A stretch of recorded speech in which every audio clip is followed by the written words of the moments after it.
নবীগণের ইমামকে মুহাম্মদ রাসূলুল্লাহ সাল্লাল্লাহু আলাইহি ওয়াসাল্লাম। আবার আমাদের নবীকে যেমন নবীগণের ইমাম বলা হয়, ইব্রাহিম আলাইহিস সালামকে বলা হয় নবীগণের পিতা, নবীগণের আবুল আম্বিয়া ওয়াল মুরসালিন। যত নবীগণ আছেন সমস্ত নবীর পিতাকে ইব্রাহিম আলাইহিস সালাম। মুসলিম জাতির পিতাকে, আর আমাদের আদি পিতা হচ্ছে আদম আলাইহিস সালাম। ইব্রাহিম আলাইহিস সালামের দুই স্ত্রী, কয় স্ত্রী?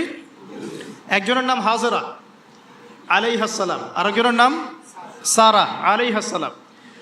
সারা আলাইহাস সালামের গর্ভে জন্ম নিয়েছেন ইসহাক আলাইহিস সালাম, আর হাজরা আলাইহাস সালামের গর্ভে জন্ম নিয়েছেন ইসমাঈল আলাইহিস সালাম। ইসমাঈল আলাইহিস সালামের বংশধরদের মধ্যে আমাদের নবী মুহাম্মদ সাল্লাল্লাহু আলাইহি ওয়াসাল্লামের জন্ম। সুবহানাল্লাহ।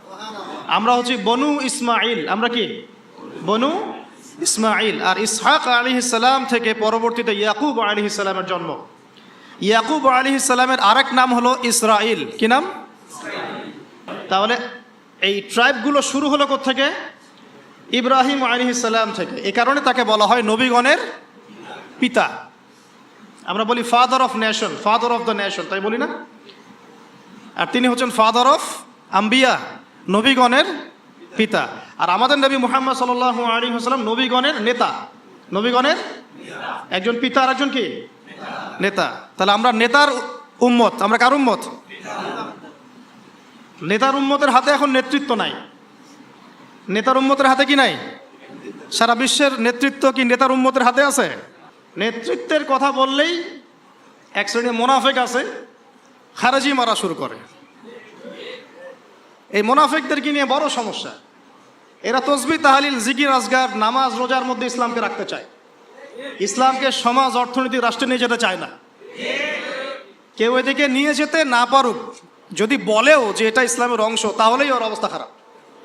নিয়ে যাওয়া তো অনেক দূরের কথা, এই রাস্তা তো অনেক কঠিন। খালি যদি বলে বা আকীদা লালন করে তাহলেই তাকে আহলে সুন্নাহ ওয়াল জামাত থেকে বের করে রেখে দেবে। এখন ইব্রাহিম আলাইহিস সালাম নবীগণের পিতা, আর আমাদের নবী মুহাম্মদ সাল্লাল্লাহু আলাইহি ওয়াসাল্লাম নবীগণের নেতা। মিল পাইছেন কি? আচ্ছা, সামনে যান। ইব্রাহিম আলাইহিস সালামকে সর্বপ্রথম বাধা পেতে হয়েছে তাওহীদের পথে পরিবার থেকে। কোত্থেকে? মনে আছে? বাবা বলল, বাবাকে তিনি দাওয়াত দিয়েছেন। আমি বিস্তারিত আলোচনা করেছি ঈদের আগের সেমিনারে, দেখে নিয়েন। সেখানে আমি পুরো রেফারেন্স ভিত্তিক আয়াতগুলো বলেছি, এখানে সময় পাবো না। সূরা মারিয়ামের মধ্যে আছে। সূরা কোন সূরা? সূরা মারিয়াম, বাসায় গিয়ে পড়ে দেখবেন। ইব্রাহিম আলাইহিস সালাম বলছেন যে আব্বা আপনি কিসের ইবাদত করেন? শোনেও না, দেখেও না, উপকারও করতে পারে না, অপকারও করতে পারে না। তার বাবার নাম কি বলেন? আজার। কি নাম? ওই এলাকার রাষ্ট্রনেতার নাম ছিল নমরুদ। কি নাম ছিল? 400 বছর হায়াত পেয়েছিল। কত বছর? 400 বছর হায়াত পাওয়ার পরে বলছে যে আমি আল্লাহ, নাউজুবিল্লাহ। একটা পর্যায়ে গিয়ে মানুষ দেখছে যে এত বছর ধরে বেঁচে আছি, আমার তো কিছুই হয় না, তখন বলছে যে সেই রব, নাউজুবিল্লাহ। ঠিক ফেরাউনের মতো। কে বলেছিল? ফেরাউন। আনা রব্বুকুমুল আ'লা। কি বলেছিল? আমি তোমাদের মহান রব বলেছিল না? এই যে মিল পাচ্ছেন। ফেরাউনের ঘরে আল্লাহ পাক যেমন মূসাকে জন্ম দিয়েছেন, মানে মূসাকে প্রতিপালন করেছেন, জন্ম তো দেন নাই, প্রতিপালন করেছেন, ঠিক তেমনি আজারের ঘরে আল্লাহ রাব্বুল আলামিন তাওহীদের শেকড় ইব্রাহিম আলাইহিস সালামকে জন্ম দিয়েছেন। বুঝতে পারছেন? ঠিক ওই রকমই আল্লাহ রাব্বুল আলামিন আবু জেহেলদের সমাজে মুহাম্মদ সাল্লাল্লাহু আলাইহি ওয়াসাল্লামকে জন্ম দিয়েছেন। মানে যেখানে যত বেশি জাহেলিয়াত, সেখানে তত শক্তিশালী মুমিনের জন্ম হবে ইনশাআল্লাহ। তাহলে এখন কি সমাজে জাহেলিয়াত কম না বেশি?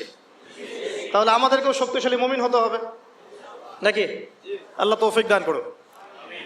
ইনশাআল্লাহ যত বেশি জাহেলিয়াত ছড়াবে তত বেশি শক্তিশালী তাওহীদপন্থী মানুষের জন্ম হবে ইনশাআল্লাহ। আর আমি যদি না হতে পারি, এটা আমার ব্যর্থতা। আমি না হতে পারলে কার ব্যর্থতা? আপনি না হতে পারলে আপনার ব্যর্থতা। কিন্তু আল্লাহ পাক যাকে কবুল করবেন সে হবেই ইনশাআল্লাহ। তো এই কবুলিয়াতের মধ্যে যদি আমরা পড়ি তাহলে আমরা ধন্য হলাম না? এই কবুলিয়াত কি এমনি এমনি আসবে না? দোয়া করতে হয়, আল্লাহর কাছে চাইতে তো হয়, দোয়া করতে হয় যে আল্লাহ আমাকে কবুল করো, আল্লাহ আমাদেরকে কবুল করো।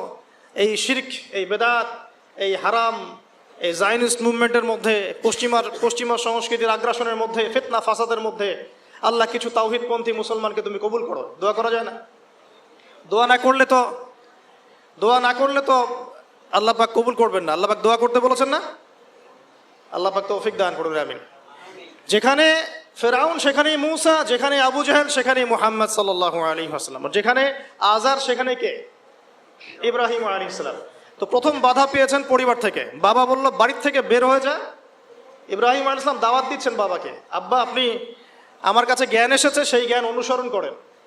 আপনি যে মূর্তিগুলোর উপাসনা করছেন, আমি ভয় করি যে আল্লাহ আপনাকে শয়তানের দলভুক্ত করে দিবেন, আযাব দিবেন আপনার প্রতি। পড়ে নিয়েন সূরা মারিয়াম। তখন আজার তিনি বলছেন, আজারকে নমরুদের প্রধান পুরোহিত, নমরুদ গভর্নমেন্টের প্রধান কি? পুরোহিত। পুরোহিত বোঝেন কিনা? বোঝেন না? ঠাকুর বোঝেন না? এখন নমরুদ বলছে, আজার বলছে এখান থেকে বের হয়ে যা, আমার বাসা থেকে বের হয়ে যা। যদি বের না হস আর আমার এই মিল্লাতে ফিরে না আসিস, আর এই আমার ইলাহ যেগুলো আমরা উপাসনা করি এদেরকে যদি ত্যাগ করিস, তাহলে আমি তোর মাথা পাথর দিয়ে মেরে ফাটিয়ে দিব। এটা কার কথা? আজারের কথা। তো ইব্রাহিম আলাইহিস সালাম তর্ক করলেন না, বললেন সালামুন আলাইক, আপনার উপর শান্তি বর্ষিত হোক। তিনি চলে গেলেন। বাড়ি থেকে কি হলেন? মানে প্রথম বাধাটা তিনি পেলেন কোত্থেকে?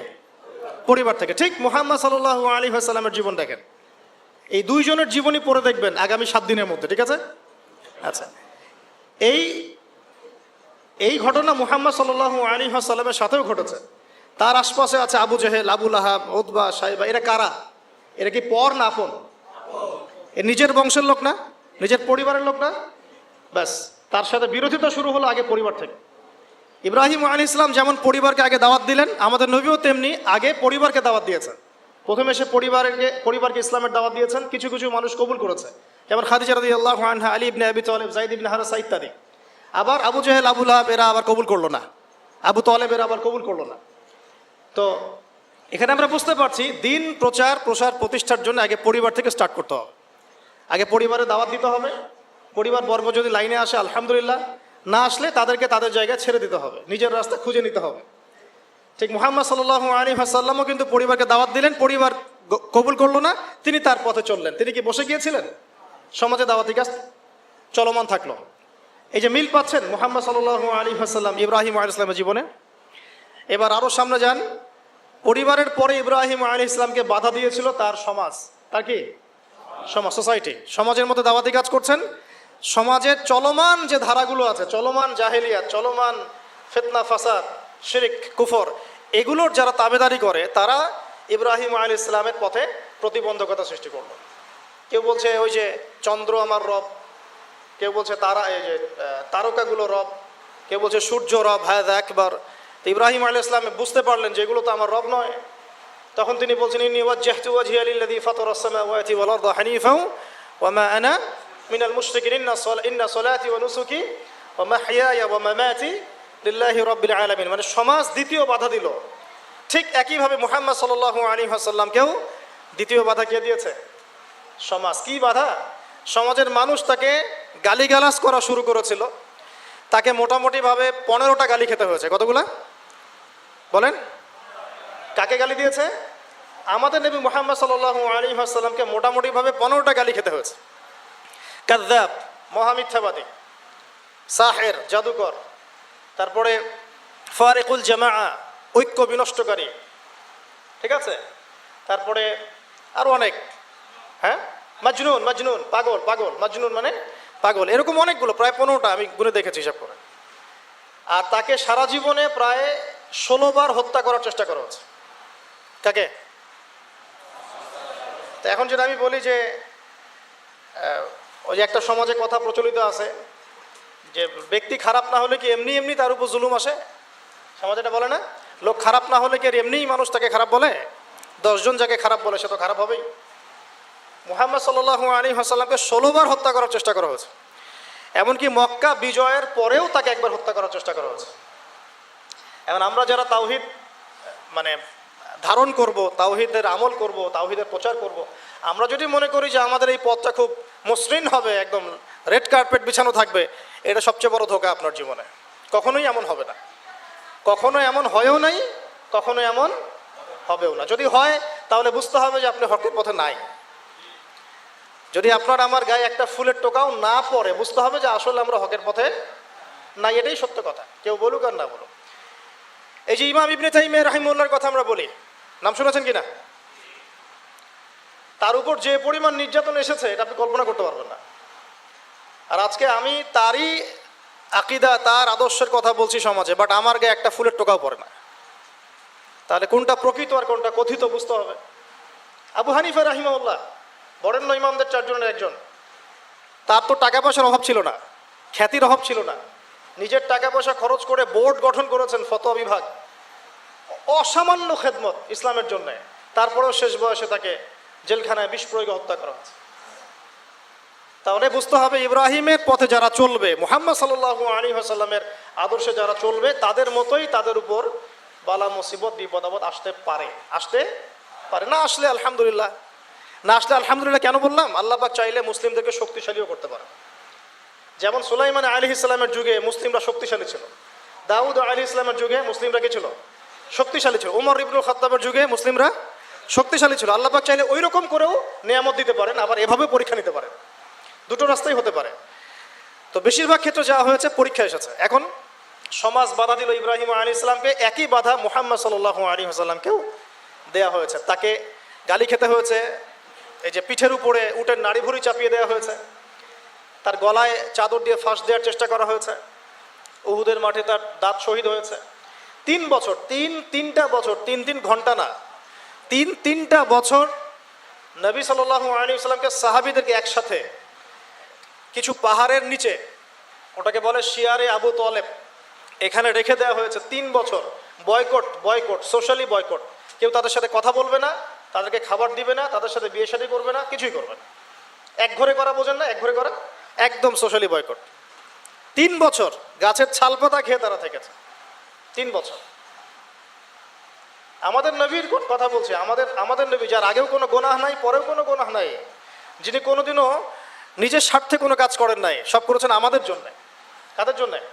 এমনকি তাকে দোয়া করার ইখতিয়ার দেওয়া হচ্ছে, আপনি একটা দোয়া করেন, যা চাবেন তাই দিব, আল্লাহ পাক বলছেন।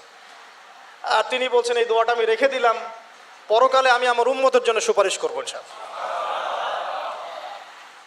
তিনি কি নিজের স্বার্থে কোনো কাজ করেছেন? তার উপর এত জুলুম কেন আসলো তাহলে?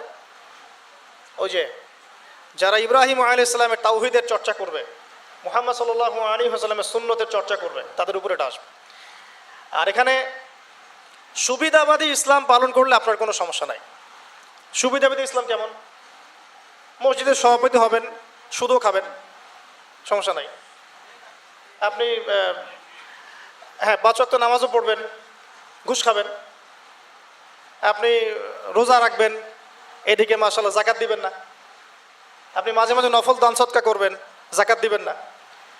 হজমরা করবেন, বছর বছর হজমরা করবেন, করে এসে সমাজে আল্লাহ বিরোধী যত লজ আছে সব বসানো শুরু করবেন। বুঝতে পারছেন না? তো এগুলো সুবিধাবাদী ইসলাম। আমরা তো বলি যে 90% মুসলিমের দেশ, এটা একটা মিথ্যা কথা। এই কথাটা একটা মিথ্যা কথা। মুসলমানের সংজ্ঞাই জানি না আমরা, মুসলমান কাকে বলে। আমি একটু পর দেখাচ্ছি মুসলমান কাকে বলে। দেখেন, আল্লাহ রাব্বুল আলামিন আমাকে বলেছেন, দেখেন আমাকে বলেছেন 5 ওয়াক্ত নামাজ পড়। আমি একটু ফ্র্যাঙ্কলি বললাম, 5 ওয়াক্ত নামাজ তোমরা পড়ো, আর কি 5 ওয়াক্ত নামাজ কায়েম করো। এই 5 ওয়াক্ত নামাজটুকু মুসলমানরা এখন পড়ে না। আপনি ফজরের নামাজে দেখেন তো কয়জন জামাতে আসে, কয়জন ফজরে উঠে নামাজ পড়তে পারি আমরা? আমরা তো বড় বড় কথা বলি, ইকামতের দিন, ইসলামী খেলাফা, হ্যাঁ, জিহাদ ফি সাবিলিল্লাহ, এগুলো অবশ্যই থাকবে ইসলামে, কিন্তু একটা লেভেল আছে। তো কারা এগুলো করবে? যারা পরীক্ষিত। কারা বদরে যুদ্ধ করবে? যারা পরীক্ষিত, মক্কার 13 বছর পরীক্ষা দিয়ে আসছে, তারা না বদরে যুদ্ধ করবে? আমি তো আকাশ থেকে টাপাস করে একজন পড়ে বদরে যুদ্ধ করতে পারবেন না, পারবেন? একটা ট্রেনিং পিরিয়ড ছিল 13 বছর। কত বছর? 13 বছর নবী সাল্লাল্লাহু আলাইহি ওয়াসাল্লাম তাদেরকে প্রশিক্ষিত করে করে করে করে করে এই জায়গায়। প্রশিক্ষণটা কিসের প্রশিক্ষণ? তরওয়ালের, আধ্যাত্মিক প্রশিক্ষণ, ইমানের প্রশিক্ষণ ছিল। আপনাদের কি মনে হয় আবু সুফিয়ানের বাহিনী বেশি শক্তিশালী ছিল না বদরের বাহিনী বেশি শক্তিশালী ছিল? বাহ্যিকভাবে ওদের বাহিনী বেশি শক্তিশালী ছিল, ওদের কাছে অস্ত্র বেশি ছিল, সৈন্য বেশি ছিল, ট্রেনিং বেশি ছিল, বড় বড় লড়াকু যোদ্ধা ওদের। আর এদিকে মিসকিন কিছু মানুষ, গায়ে গায়ে গোস্ত নাই। হ্যাঁ, আবু বকর সিদ্দিক রাদিয়াল্লাহু আনহু কেমন মানুষ ছিলেন মনে করেন আপনি? হ্যাঁ, 6 প্যাক মনে করেন? রুগ্ন মানুষ ছিলেন, দুর্বল মানুষ, দুর্বল মানুষ। দুর্বল মানে কোন দুর্বল করছি? ফিজিক্যালি দুর্বলের কথা, মানে ফিজিক্যালি তিনি খুব বেশি মানে শক্তিশালী, লম্বা চওড়া এরকম ছিলেন না, ছোটোখাটো শুকনো হ্যাংলা পাতলা মানুষ ছিলেন। তো এই মানুষটা বদর যুদ্ধ করেন নাই কিসের শক্তিতে? সামরিক প্রশিক্ষণের শক্তিতে? ইমানের শক্তিতে। ইমানের শক্তি। যদি মানুষের মধ্যে ইমানের প্রশিক্ষণ না থাকে, পারমাণবিক অস্ত্র দিলেও সে যুদ্ধে জিততে পারবে না। কথা বুঝতে পারছেন? তখন দেখা যাবে গুটি কয়েক কাফেরের হাতেই মুসলিমরা একদম শেষ। সারা বিশ্বে এমন হচ্ছে না? মুসলমানরা মার খাচ্ছে না? এটার জন্য তাদের ক্রেডিট না, মুসলমানদের ডিসক্রেডিট, কারণ আমরা ইমানের লেভেল থেকে নেমে গেছে অনেক বেশি। যাই হোক, আমি বুঝাচ্ছিলাম এখানে যে দেখুন, 5 ওয়াক্ত নামাজটুকু পড়তে পারে না, সম্পদ হয়েছে, আল্লাহ বলেছেন যে 2.5% জাকাত দিও, বেশি চান নাই তো? 2.5% মানে কতটুকু? 100 টাকা 2.5 টাকা, খুব বেশি ক্ষতি হয়ে যাবে দিলে। মানুষ আর জাকাত দেয় না। অনেস্টলি বলেন, জেনা মানে তো আমি শুধু সরাসরি ফিজিক্যাল রিলেশন বোঝাচ্ছি না, জেনার তো আরও ক্যাটাগরিজ আছে না? কয়জন যুবক পাবেন হারাম অ্যাফেয়ার্স করে না? এই যে মুভিসগুলো অনলাইনে বসে বসে এগুলো ঘাটাঘাটি করে না, নায়ক নায়িকার নাম জানে না, যুবকরা টিকটক খেলে, টিকটক ব্যস্ত থাকে, কিশোর গ্যাংয়ে যোগ দেয়, মোবাইল ফোন একটা ধরাই দিয়েছেন, ব্যাস জীবনটা শেষ, ওইটাই তার সব কিছু। আর যে মেয়ের হাতে মোবাইল দিয়েছেন বাড়ির বাবা, ওই মেয়ের জীবনটা আপনি ধ্বংস করে দিয়েছেন শেষ। সে শুধু একাই ধ্বংস হবে না, কিন্তু সে আরো 10 জনকে ধ্বংস করবে। তো দেখেন, আল্লাহ পাক খুব সামান্য কিছু চাইছেন, বাবা একটু নামাজটা পড়তে আয়, বাস একটু কোরআনটা তেলাওয়াত করা শিখ, কোরআনটা চর্চা কর, নবীর সুন্নাহ মাফিক একটু জীবনযাপন করার চেষ্টা কর, এতটুকুই পারি না। আর ইব্রাহিম আলাইহিস সালামকে আল্লাহ পাক বলছেন, তোমার সন্তানকে কুরবানি করে দাও, তো জবাই করে দাও, তোমার সন্তানকে জবাই করে দাও। শেষ হচ্ছে, তোমার সন্তানকে কি করো ভাই? সন্তান জবাই করার পরে আপনাকে নামাজ পড়তে বলেছেন, আল্লাহ পাক সেটাই পড়তে পারতেছে। আর ইব্রাহিম আলাইহিস সালামকে বলা মাত্রই কোনো বিজ্ঞান নাই, কোনো যুক্তি নাই, কোনো দর্শন কিছুই নাই, তিনি বললেন সামি'না ওয়া আতা'না, শুনলাম মানলাম। আল্লাহ পাক বলেছেন বাস। ইয ক্বালা লাহু রাব্বুহু আসলিম, আল্লাহ পাক বলেছেন, যখনই আল্লাহ পাক তাকে আত্মসমর্পণ করতে বলেছেন, তিনি বলেছেন আসলামতু লিরাব্বিল আলামিন, আমি জগৎ সমূহের রবের কাছে আত্মসমর্পণ করলাম। সন্তানকে রেখে আসো ওই যে জনমানব শূন্য জায়গায়, কাবা ঘরের ওখানে কোনো মানুষ আছে? কোনো প্রাণী আছে? পানিও নাই, খাবারও নাই, কিছুই নাই। কোনো পাগল ওই কাজ করতো নাকি যুক্তিবিজ্ঞান দর্শন দিয়ে? বলেন, আপনার কি লজিকে ধরে এটা? আমি পারবো আমার সন্তানটাকে রেখে আসতে, আমার স্ত্রীকে রেখে আসতে? ইব্রাহিম আলাইহিস সালাম করলেন। এই যে যখনই আল্লাহর হুকুম এসেছে তখনই নিজের মাথাটাকে সমর্পণ করা, এটাকে আল্লাহ পাক বলছেন ইসলাম। এটা কি বলছেন? এটাই ইসলাম। এখানে আমার যুক্তির দরকার নাই, বিজ্ঞানের দরকার নাই। থাকতে পারে বৈজ্ঞানিক ব্যাখ্যা, আমার না জানলেও চলবে। থাকতে পারে যুক্তি, না জানলেও চলবে। থাকতে পারে কোনো দর্শন, না জানলেও চলবে। আল্লাহর হুকুম, এটাই বড় কথা, ব্যাস। এর নাম হলো ইসলাম। এখন বলেন, এই ইসলামের আওতায় কত % মুসলিম আছে বাংলাদেশে? আল্লাহ পাকের হুকুম আসছে, বাস মাথা পেতে নিছে। বলেন এখন দেখি। তো এই যে আমরা বলি 90% মুসলিমের দেশ, একটা ডাহা মিথ্যা কথা। যাই হোক, আমরা শেষ করে দিই, আমাদের নামাজের পরে ইনশাল্লাহ আমরা আলোচনা করব। তো যেমন ইব্রাহিম আলাইহিস সালাম জীবনের পদে পদে এভাবে আত্মসমর্পণ করেছেন, ঠিক তেমনি মুহাম্মদ সাল্লাল্লাহু আলাইহি ওয়াসাল্লাম পুরো জীবনভর যখনই আল্লাহর যে হুকুম এসেছে মাথা পেতে নিয়েছে। মিল আছে না? সমাজ বাধা দিয়েছে ইব্রাহিম আলাইহিস সালামকেও, মুহাম্মদ সাল্লাল্লাহু আলাইহি ওয়াসাল্লামকে। তারা উভয়ই সমাজের এই প্রচলিত জাহিলিয়াতের বিরুদ্ধে লড়াই করেছেন। ইব্রাহিম আলাইহিস সালামকে আগুনের পরীক্ষা দিতে হয়েছে, তাই না? আর নবী সাল্লাল্লাহু আলাইহি ওয়াসাল্লামকে বললাম 15টা গালি খেতে হয়েছে, 16 বার হত্যা করার চেষ্টা করা হয়েছে। ইব্রাহিম আলাইহিস সালাম বলতেন হাসবি আল্লাহ ওয়া নি'মাল ওয়াকিল। সারা জীবন নবী সাল্লাল্লাহু আলাইহি ওয়াসাল্লাম বলেছেন হাসবুনাল্লাহু ওয়া নি'মাল ওয়াকিল। সূরা তাওবার শেষের দিকে পড়ে দেখেন। ইব্রাহিম আলাইহিস সালামকে শেষমেশ ওই এলাকা সমাজ ছেড়ে চলে যেতে হলো ওই যে ইয়াতে বাইতুল মাকদাসের ওখানে। ঠিক একইভাবে মুহাম্মদ সাল্লাল্লাহু আলাইহি ওয়াসাল্লামকে 13 বছর জুলুম সহ্য করার পরে চলে যেতে হলো মদিনায়। মিল আছে? ইব্রাহিম আলাইহিস সালামের সাথে কেউ নাই, তার স্ত্রী সারা আর এক স্ত্রী হাজেরা। মুহাম্মদ সাল্লাল্লাহু আলাইহি ওয়াসাল্লামের সাথেও খুব বেশি মানুষ নাই, গুটি কয়েক কিছু সাহাবী। ইব্রাহিম আলাইহিস সালামের লেগেসি বহন করেছেন তার সন্তানরা, আর এদিকে নবী সাল্লাল্লাহু আলাইহি ওয়াসাল্লামের লেগেসি বহন করেছেন আবু বকর, ওমর, ওসমান, আলীর মতো মানুষ রাদিয়াল্লাহু আনহু। ইব্রাহিম আলাইহিস সালামের আদর্শ সারা দুনিয়া ছড়িয়ে পড়েছে, পড়ে নাই? ঠিক মুহাম্মদ সাল্লাল্লাহু আলাইহি ওয়াসাল্লামের আদর্শ, তার দিন দেখেন আজকে সারা বিশ্বের আনাচে কানাচে ছড়িয়ে গেছে। সবাই ইসলামকে স্বীকার তো করে, এটা আল্লাহর পক্ষ থেকে আসছে। কেউ হয়তো আত্মসমর্পণ করে, কেউ করে না। সারা দুনিয়ায় সাইবেরিয়ার সেই ঠান্ডায় গেলে আপনি মুসলিম পাবেন, চীনে গেলে মুসলিম পাবেন, রাশিয়ায় গেলে মুসলিম পাবেন। শুধু আরবে সীমাবদ্ধ নাই, সারা দুনিয়ায় ছড়িয়ে গেছে। ইব্রাহিম আলাইহিস সালামকে পরীক্ষার পর পরীক্ষা দিতে হয়েছে। একই পরীক্ষা নবী সাল্লাল্লাহু আলাইহি সাল্লামকে বদরে, উহুদে, খন্দকে, খায়বারে সব জায়গায় দিতে হয়েছে। ইব্রাহিম আলাইহিস সালাম মূর্তি ভেঙেছিলেন, মনে আছে? ঠিক একই কাজ নবী সাল্লাল্লাহু আলাইহি ওয়াসাল্লাম মক্কা বিজয়ের দিন করেছে। এই দুইজনের জীবনী খালি পড়ে দেখেন, আমি বলে শেষ করতে পারবো না, সময় নাই আমাদের হাতে। প্রত্যেক পদে পদে মিল আছে, প্রত্যেক পদে পদে। এই কারণেই হয়তোবা আমরা দরুদ ইব্রাহিম যখন পড়ি, আমরা অন্য কোনো নবীর নাম নিচ্ছি না, আমাদের নবীর সাথে ইব্রাহিম আলাইহিস সালামের নাম নিচ্ছি। সুবহানাল্লাহ। হয়তোবা এই কারণেই আমাদের নবী সাল্লাল্লাহু আলাইহি ওয়াসাল্লাম যখন মেরাজে গিয়েছেন না, তিনি বলেছেন, আমি মেরাজে গিয়ে দেখলাম সপ্তম আসমানের একজন ব্যক্তি বাইতুল মামুরের সাথে হেলান দিয়ে বসে আছে। আমি বললাম, উনি কে? জিবরাইল আলাইহিস সালাম বলে, উনি হচ্ছেন আপনাদের এই যে ফাদার অফ দ্য নেশন, মানে মুসলিম জাতির পিতা, তিনি হচ্ছেন ইব্রাহিম আলাইহিস সালাম। ওখানে একটা কাবা ঘরের মতো ঘর আছে বাইতুল মামুর, ওখানে তাওয়াফ করে ফেরেশতারা। ঠিক আছে?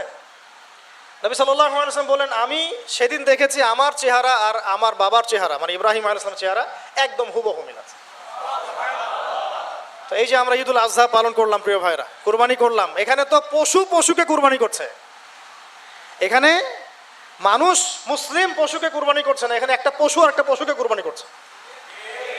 যে কুরবানি করছে ও সুদখোর, যে কুরবানি করছে ও দুর্নীতিবাজ, যে কুরবানি করছে ও তাগুত, যে কুরবানি করছে মুনাফিক, যে কুরবানি করছে বেনামাজি, যে কুরবানি করছে যাকাত দেয় না, যে কুরবানি করছে সে আল্লাহ পাকের বিধিবিধানের 5 পয়সা তোয়াক্কা করে না। গোশত খাওয়ার জন্য সমাজের মানুষ কি বলবে? তাহলে এক পশু আর এক পশুকে কুরবানি করছে না?